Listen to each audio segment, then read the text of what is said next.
16 برس کی یا کچھ اور عمر ہوئی تو اس کے بعد والدین حج کے لیے آئے، وہ بھی حج کے لیے آئے، والدین حج کر کے واپس چلے گئے، مگر یہ حجاز ہی میں ٹھہر گئے اور بڑے بڑے اساتذہ سے علم حاصل کرنا شروع کیا۔ اس طریقے سے کچھ عرصہ گزرا تو انہوں نے حجاز اور یمن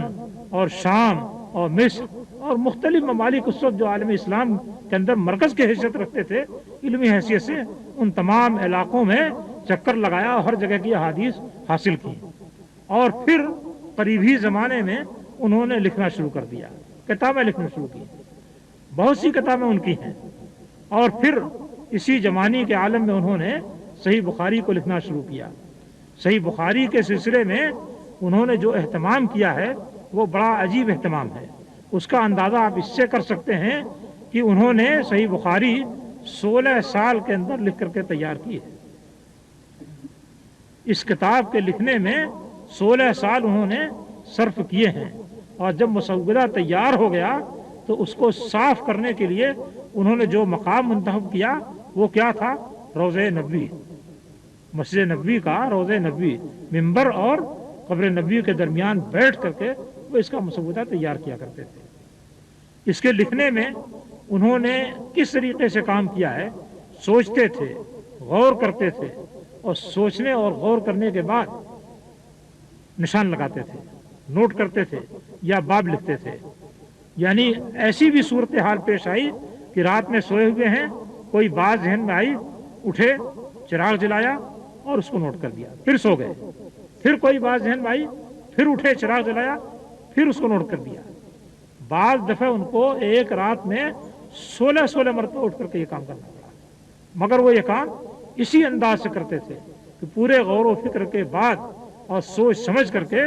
تب کوئی حدیث نقل کرتے تھے یا کوئی باب منعقد کرتے تھے۔ اس سلسلے میں محدثین نے ان کا یہ بھی اہتمام لکھا ہے کہ وہ ہر حدیث کو درج کرنے سے پہلے غسل کرتے، 2 رکعت نماز پڑھتے، اس کے بعد حدیث درج کرتے تھے۔ یہ بڑی عجیب بات تھی،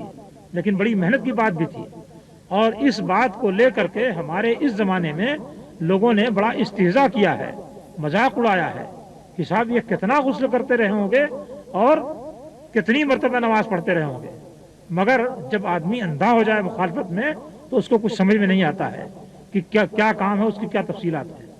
ابھی میں نے آپ کو بتایا کہ صحیح بخاری انہوں نے 16 سال کے اندر لکھی ہے۔ 16 سال کے کتنے دن ہوتے ہیں میں نے اس کا حساب نوٹ کر کے لکھ لیا ہے۔ عربی تاریخ میں ایک سال جتنے دنوں کا ہوتا ہے اس کے حساب سے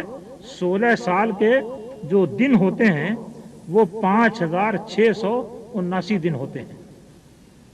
5679 دن ہوتے ہیں۔ امام بخاری نے صحیح بخاری کے اندر جتنی احادیث جمع کی ہیں، بعض تو کئی مرتبہ ہیں اور بعض ایک ہی مرتبہ ہے، تو جتنی دوہرا کر کے حدیثیں ہیں اگر ان کو چھوڑ دیا جائے تو ایسی صورت میں ان کی حدیثیں صحیح بخاری کتنی ہوتی ہیں؟ 4000 ہوتی ہیں۔ تو 5679 دن میں اگر 4000 حدیثیں لکھی گئی ہوں تو ایک دن میں کتنی مرتبہ غسل کرنا پڑے گا اور کتنی رکعت پڑھنی پڑے گی، حساب لگائیے۔ اور جو حدیثیں دوہرا کر کے انہوں نے لکھی ہیں اگر ان کا بھی الگ سے حساب لگا لیا جائے تو ایسی صورت میں 7000 کچھ سو حدیثیں ہوتی ہیں۔ 7000 کچھ سو حدیثیں ہونے کا مطلب یہ ہوا کہ تقریباً 1596 حدیثیں ایسی ہیں جو کہ 16 سال کے دنوں سے زیادہ ہوتی ہیں۔ 16 سال میں جتنے دن ہوتے ہیں اس سے 1596 حدیثیں زیادہ ہوتی ہیں۔ تو گویا 16 سال کے اندر 1596 دنوں میں ان کو 2 مرتبہ غسل کرنا پڑا، اور باقی دنوں میں صرف 1 مرتبہ غسل کرنا ہوا اور 1 مرتبہ 2 رکعت نماز پڑھنی ہوئی۔ اب اتنے دن جو ہے 1596 دن 16 برسوں کے اندر تو گرمی کے اندر آ جائیں گے۔ گرمی کے اندر 2 مرتبہ غسل کرنا کون سی مشکل بات ہے؟ تو آپ جب حساب لگائیے تو حساب بالکل ٹھیک ٹھاک آتا ہے اور اس میں کوئی مشکل پیش نہیں آتی ہے، لیکن جو لوگ اعتراض کرنا چاہتے ہیں ان کے لیے بہت بڑی بات بن جاتی ہے کہ صاحب اتنا غسل کیسے کر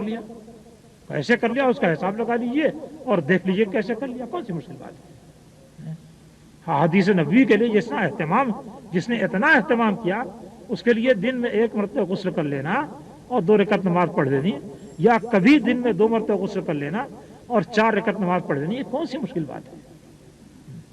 تو بہرحال امام بخاری رحمۃ اللہ علیہ نے ان احادیث کو اس اہتمام کے ساتھ درج کیا اور کہا کہ میں نے اس صحیح کے اندر کوئی حدیث اس وقت تک درج نہیں کی ہے جب تک کہ مجھے کامل طریقے سے اطمینان نہیں ہو گیا کہ حدیث صحیح ہے۔ جب مکمل اطمینان ہو گیا تو اس کے بعد میں نے